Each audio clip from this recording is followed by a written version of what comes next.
All right, let's turn to Daniel chapter 7 and continue our study in Daniel. We're going to see a change in the sort of the nature of the book in this chapter. Russell looks excited. We've been doing a lot of historical narrative. We did some prophecy in chapter 2, but then we also did chapter 1, and chapter 3 was about Shadrach, Meshach, and Abednego, and so Daniel in the lion's den and so on, and learning about some of these kings and some of the history of that time. And the message, of course, one of the main messages of Daniel is God rules, God reigns, God establishes kings, and he tears down kings. And is that still true today? Oh yes, he still does. He's in control even now, even when we have our doubts and we wonder, God is firmly in control. So when we get to chapter 7, we're going to start some more prophecy about, from Daniel's standpoint, what's coming in the future.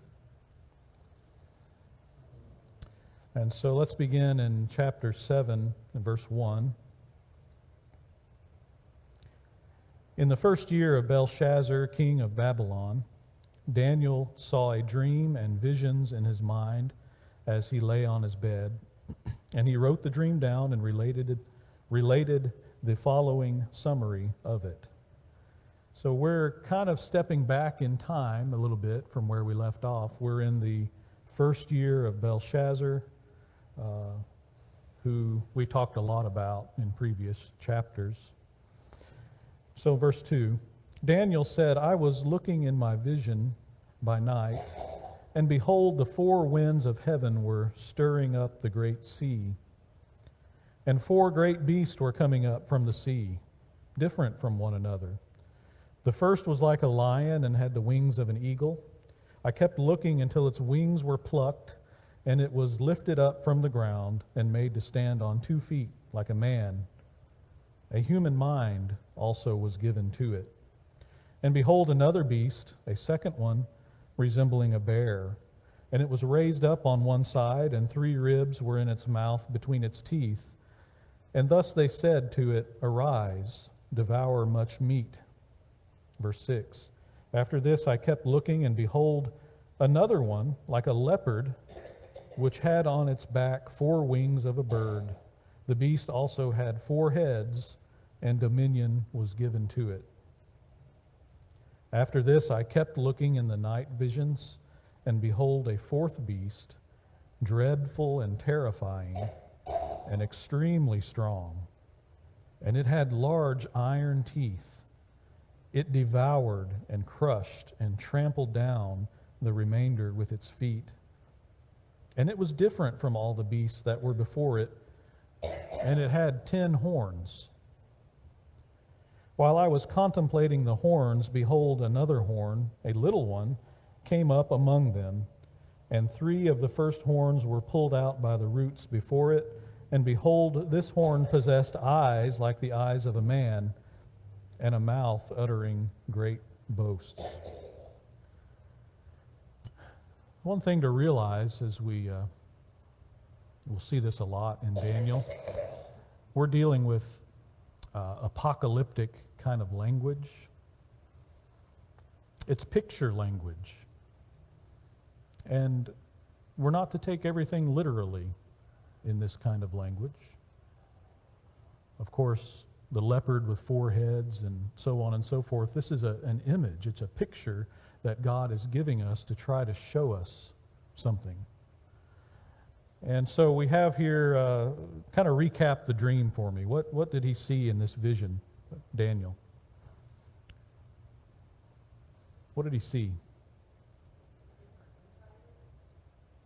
You're jumping ahead. Oh, that's very good. You're very good. 4 beasts. Yeah, I'm going to pretend like you don't know the rest of the chapter. But that's very good, Teresa. They do seem to get worse. They seem to get worse? More fierce. Yes. More fierce. And Teresa's right. We're talking about 4 empires. We'll see that in a moment. But I've found some pictures some artist has put together of these beasts. We have the lion with the wings of an eagle. Pretty majestic looking, huh? I kind of like that. We have the bear. What did the bear have in its mouth? Yeah, 3 ribs. What else did you notice about the bear? This is verse 5.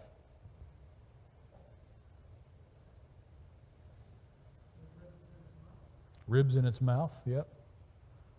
3 ribs. What else does it say? Raised up on one side, right.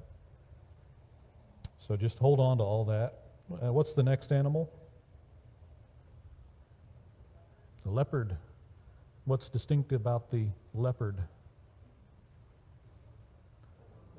4 heads, yeah. And 4 sets, or 2 sets, 4 wings on its back. And finally, well, there's a 4th beast, right? Look at verse 7. Behold, a 4th beast, dreadful, terrifying, extremely strong, and had large iron teeth. And it devoured and crushed and trampled down the remainder with its feet. And it was different from all the beasts that were before it. And it had 10 horns. So how do you draw this? We know it has 10 horns. We know it has iron teeth and feet that tramp everything down, but I don't know how to make a picture of this. Actually, I think I have a clue. There's a New Testament passage, I think, that might tell us how to draw this. We'll get to that later. So here are the 4 beasts. Let's pick up in verse 9. I kept looking until thrones were set up, and the Ancient of Days took his seat. His vesture was like white snow, and the hair of his head like pure wool. His throne was ablaze with flames. Its wheels were a burning fire. A river of fire was flowing and coming out from before him. Thousands upon thousands were attending him, and myriads upon myriads were standing before him. The court sat, and the books were opened. Then I kept looking because of the sound of the boastful words which the horn was speaking. I kept looking until the beast was slain, and its body was destroyed and given to the burning fire. As for the rest of the beasts, their dominion was taken away, but an extension of life was granted to them for an appointed period of time. And I left out the most important detail of the 4th beast. Look back at verse 8. There's an important detail there.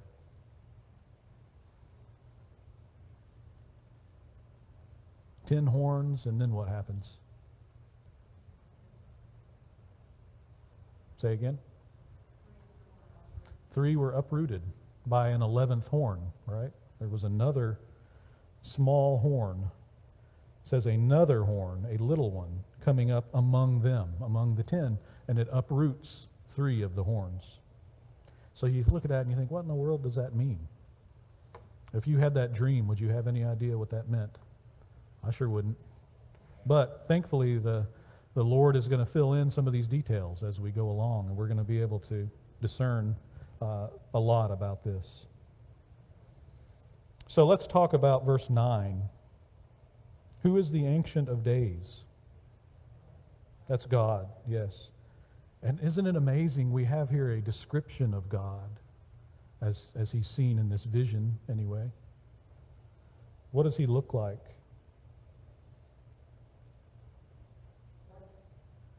Yeah, white. His vesture was white like snow. His head was like pure wool, the hair on his head.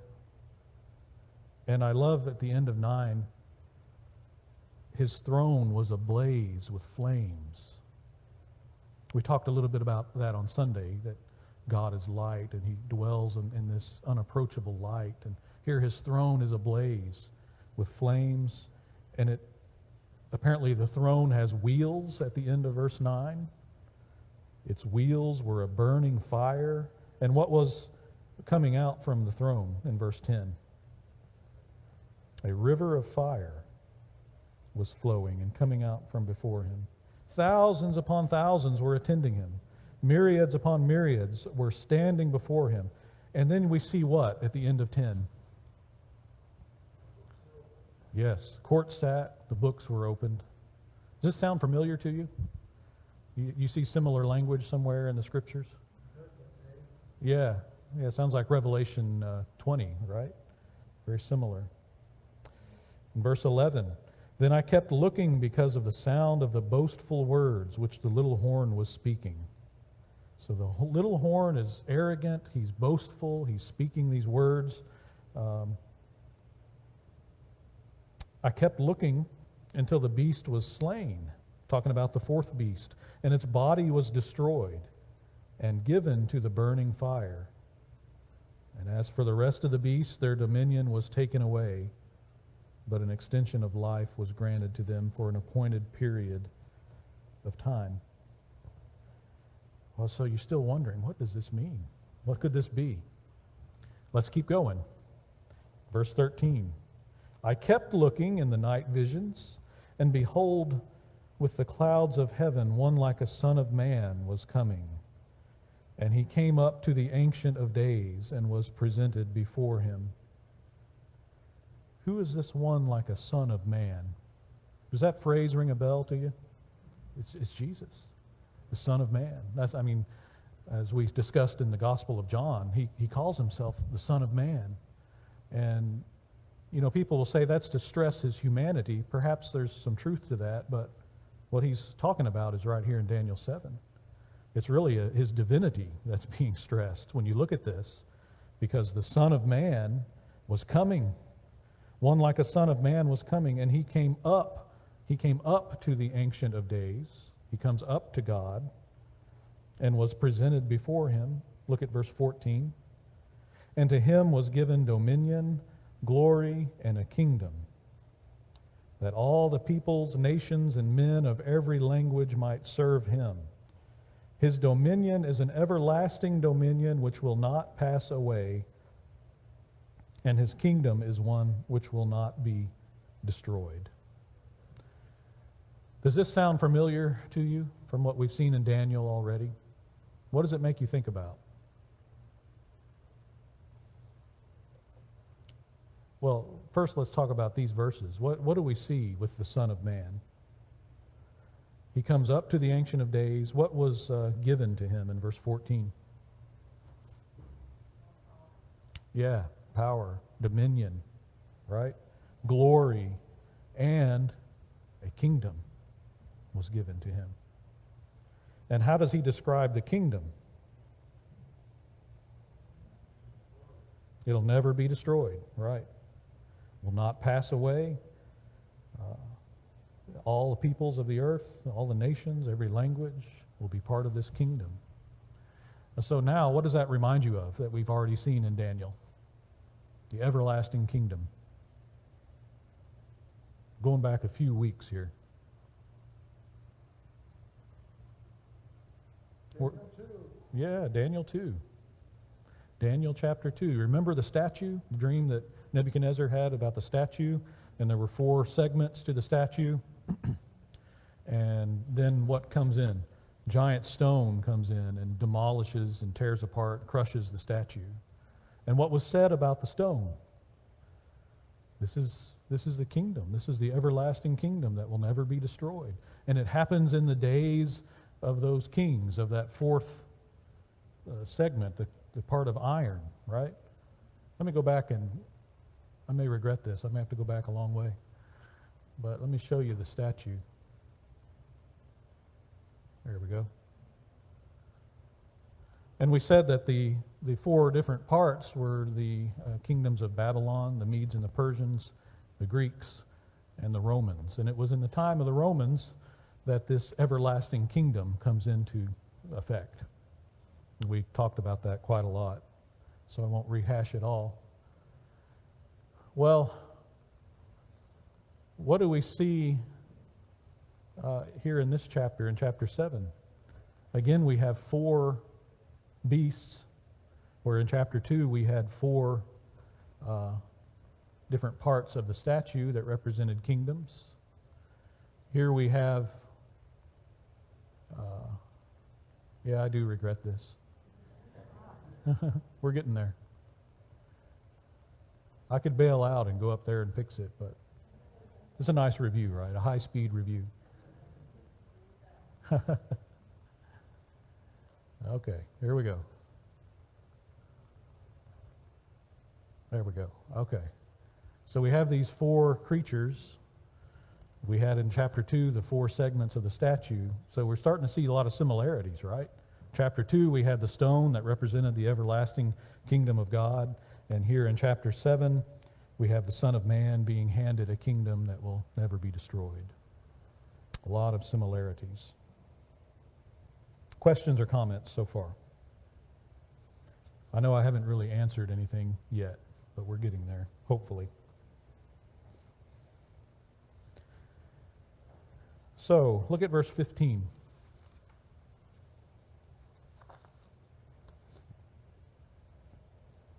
As for me, Daniel, my spirit was distressed within me, and the visions in my mind kept alarming me.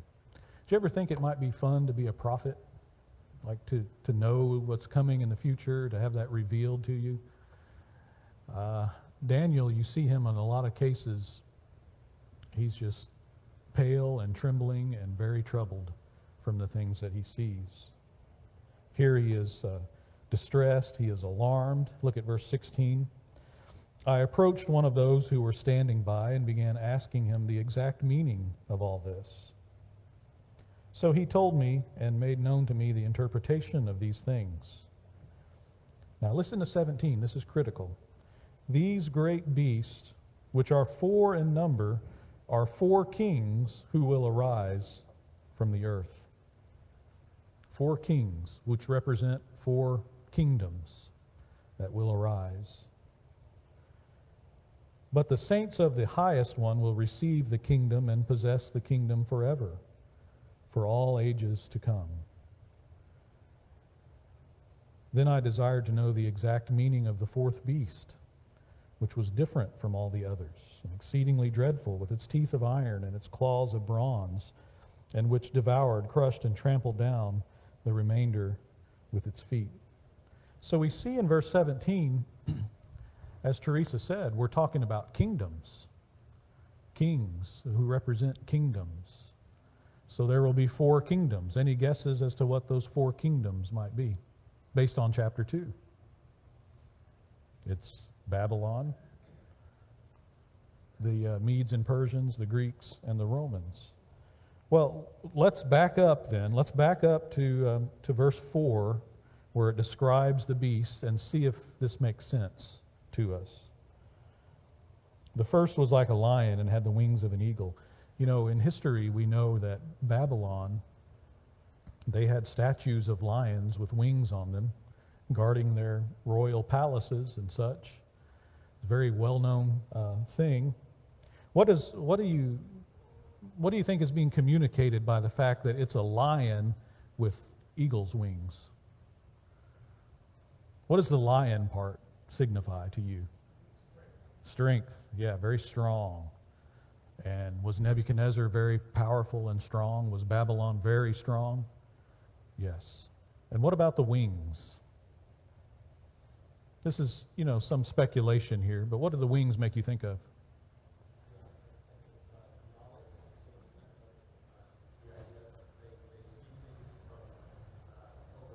Yeah, good. I also think of speed, to fly from one place to another. It's very strong, powerful. This is a very majestic picture, isn't it? This lion with eagle's wings. And so, yes, I do believe that this is Babylon, corresponding with chapter 2. What about the bear in verse 5? What do you think of when you think of a bear? Very strong, right? Very powerful. Maybe not as majestic as the lion. You think that's fair? Sorry to any bear lovers out here. But powerful. Well, remember, it's raised up on one side. And the Bible doesn't spell out for us what that is, nor does it spell out the three ribs in the mouth, exactly what that is. However, if you look over at chapter 8, we'll skip ahead just for a second. We have another vision in chapter 8. This time it's a ram which had two horns. This is chapter 8, verse 3. A ram which had two horns was standing in front of the canal. Now the horns were very long, but one was longer than the other. Right? With the longer one coming up last. And then you look over at chapter 8 and verse 20. The ram which you saw with the two horns represents the kings of Media and Persia. But one side is stronger. It's a united kingdom. It's the Medes and the Persians. But one is stronger, one is more dominant, namely the Persians. And so perhaps that is why you see the bear lifted up on one side. Now, as to the three ribs, the Bible doesn't, as far as I know, explain what this may be.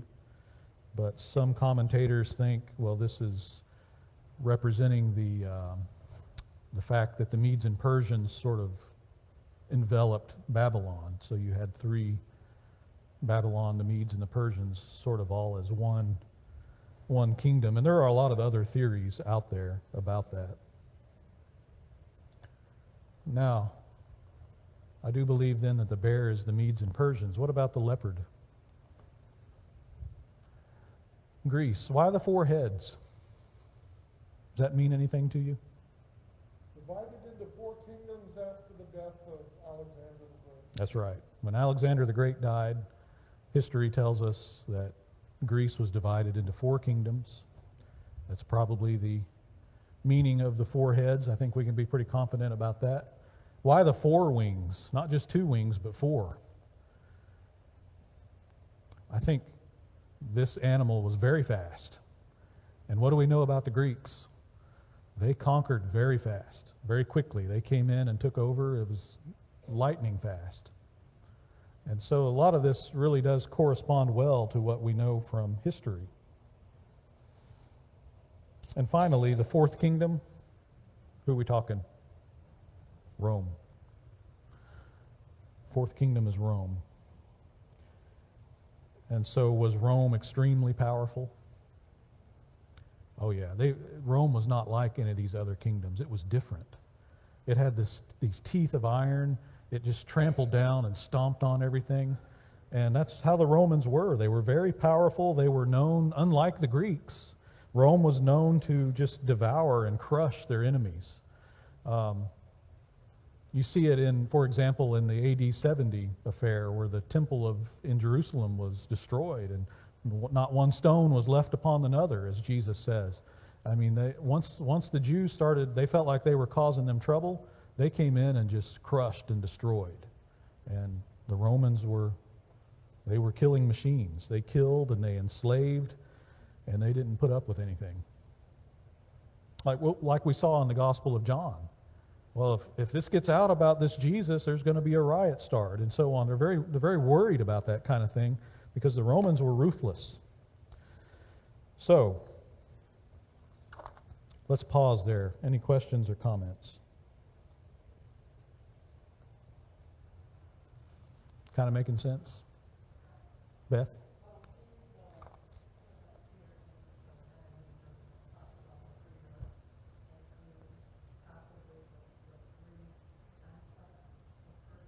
Okay. 3 conquests of Persia. Yeah, I had read that as well. I think that's one of the more popular theories.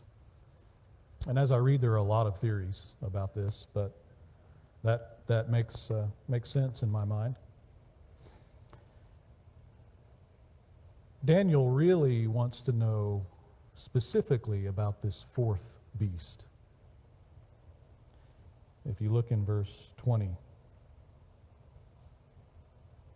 verse 19 and 20, I desired to know the exact meaning of the fourth beast, because he's very troubled about the fourth beast. He says it's different than all the others, exceedingly dreadful, with its teeth of iron and its claws of bronze, and which devoured, crushed, and trampled down the remainder with its feet. And he says in verse 20, the meaning of the 10 horns that were on its head, and the other horn which came up, and before which 3 of them fell, namely that horn which had eyes and a mouth uttering great boast, and which was larger in appearance than its associates. I kept looking, and that horn was waging war with the saints and overpowering them. What was this little horn doing? Making war against the people of God.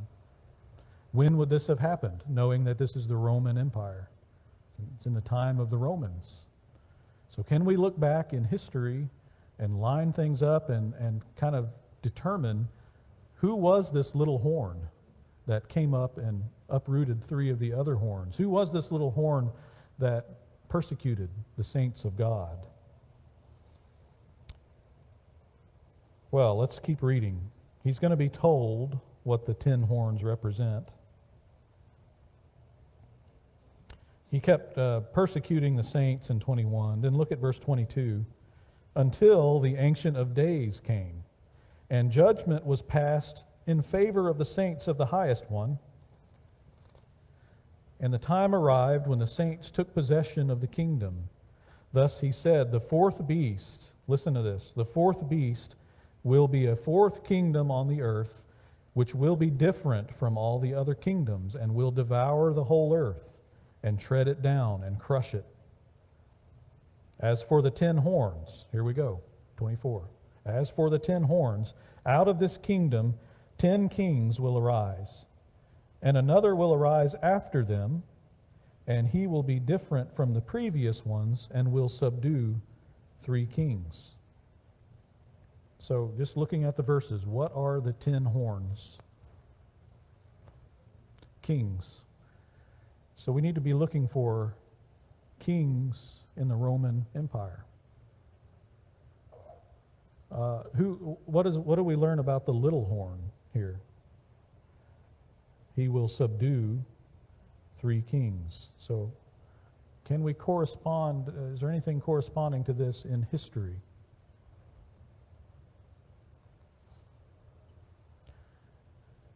The Roman Empire had 11 emperors. Isn't that interesting? We've got 10 horns, and then an 11th that pops up, and we have 11 Roman emperors. Now, if you know your history pretty well, you may wonder, where is Julius Caesar? He was before Augustus, but he was not considered an emperor of the Roman Empire. He was the last ruler of the Roman Republic.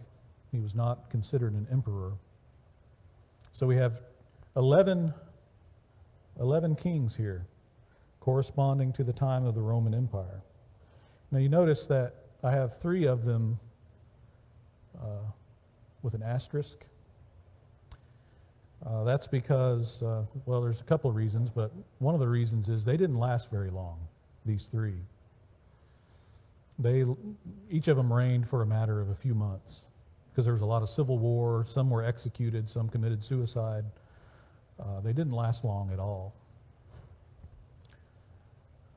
You see any names here that are familiar to you? Anyone you know about here?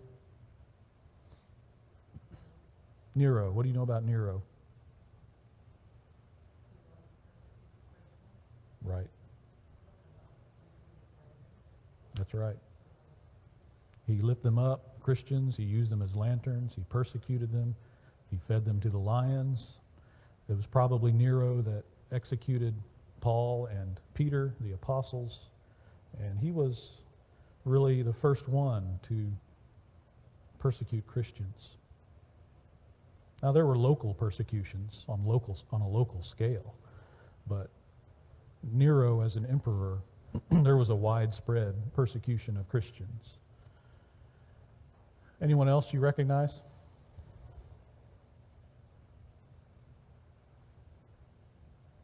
Titus, anybody know Titus? He was the general that brought the campaign against Jerusalem and the temple and became emperor. And Domitian, we're going to talk a lot about Domitian, number 11. So let's talk about that 11th horn. What do we know about the 11th horn? He is during the time of the fourth beast. So he's during the time of the Roman Empire. He's the 11th king, which you see, for example, in verse 24.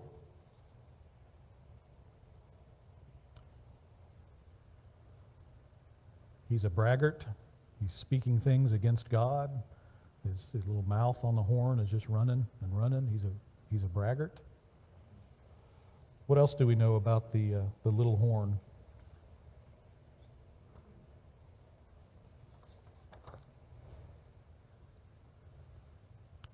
He has a claim to be God, to be deity. Notice in verse 25, he will speak out against the Most High and wear down the saints of the Highest One, and he will intend to make alterations in times and in law. Alterations in times and in law. You flip back real quick to chapter 2, verse 21. Speaking of God here, Daniel is speaking of God. He says in verse 21, "It is he who changes the times and epochs." That's something that God does. Whatever that means, changing times and epochs, changing times and laws, that's something that God does. So apparently this 11th horn made a claim to be God. He spoke against God. And so can we look in history, and he persecutes the saints, of course, as we mentioned. Can we look back in history and see who this might have been? Let's talk about Domitian, the 11th emperor. Is he the 11th horn? We know he was Roman, of course. He was a Roman emperor. That checks. He was the 11th emperor. That checks with him being the 11th horn, right? He was known as a braggart. You can look back in history and people talk about his character, and this was just how he was from a young age. He took his deity very seriously. I read that besides Caligula, who was completely nuts. Really, he was mad. I think Caligula made some sort of claims to deity, but Domitian, he took it to a new level. He claimed to be God, and he wanted to be worshipped as God. History bears that out. So that checks. And he persecuted the saints very heavily. Domitian started a campaign against the saints of God that lasted for a couple hundred years. He started this massive persecution against the saints. And it wasn't until the year 311 AD that what do they call it? The proclamation, basically, that Constantine made, that Christianity became legal again. So he kicks off this persecution, just like Nero did. Nero had persecuted the Christians. These others, not really. But then you get back to Domitian, and the persecution starts again, and it starts very heavily against the people of God. Some other things to note about Domitian, and by the way, a lot of this information is coming from Jim McGuigan's book on Daniel, his commentary on Daniel. And I can point you to that. It's a very good resource. So a lot of this is courtesy of Brother McGuigan. But Domitian, this comes from Suetonius in the Lives of the 12 Caesars. He says, with no less arrogance, he began as follows in ensuing a circular letter in the name of his procurators. Our master and our God bids that this be done. This is how he wanted to be referred to. Our master and our God. Barclay says in his commentary on Revelation, but with the coming of Domitian, AD 81 to 96, there came a complete change. Domitian was a devil. He was the worst of all things, a cold-blooded persecutor. He was the first emperor to take his divinity seriously and to demand Caesar worship. We've talked a little bit about this when we've studied Revelation, but the Christians at that time, under Nero and then again under Domitian, they would be told, you take this incense and you offer it on the altar to Caesar, your Lord and your God. Now, what are you going to do as a Christian? You can't do that. You cannot worship a man as God. And yet this was the kind of pressure they were under, and of course they would be killed. They would be imprisoned if they didn't do this. And so the point that I am trying to make is that I do believe that Domitian is the 11th horn. And it talks about that he uproots three other horns. And you can see that played out in history as well, because Galba, Otho, and Vitellius, they were very short-lived. It's like you can think of Domitian in this vision. He uproots these three, and that puts him right after Nero, doesn't it? And Domitian was seen as a successor to Nero. He continued the persecution that Nero had started. And that was also a rumor, a legend that was going around at that time. According to Tertullian, Domitian was a limb of the bloody Nero. The historian Eusebius called Domitian the successor of Nero. And it was with Domitian that the persecution of the saints began. He fathered a persecution which lasted about 200 years. And there were rumors in the first century, because Domitian was so much like Nero, that Nero had raised from the dead and he had come back to persecute Christians, or that he had escaped alive and he had come back to persecute Christians again. So is all that clear as mud, or we're doing okay? Took me a lot of thinking to think through all this. Any questions? We're out of time, but I could take another question. Jim? I don't have a question, but I'd like to thank you for not taking lessons. Frequently, people rely heavily on Daniel and Revelation to support their claims. Right. When they take the historical context of this and try to build it into a super antichrist type of Right. Sort of the revived Roman Empire of modern times.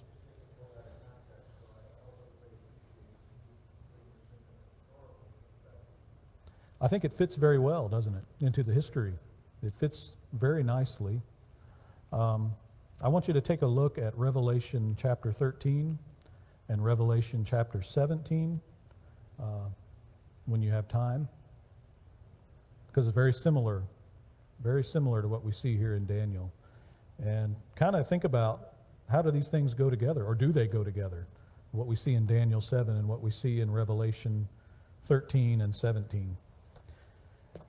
And we'll wrap it up there. Thank you all for your attention and your comments. See you on Sunday.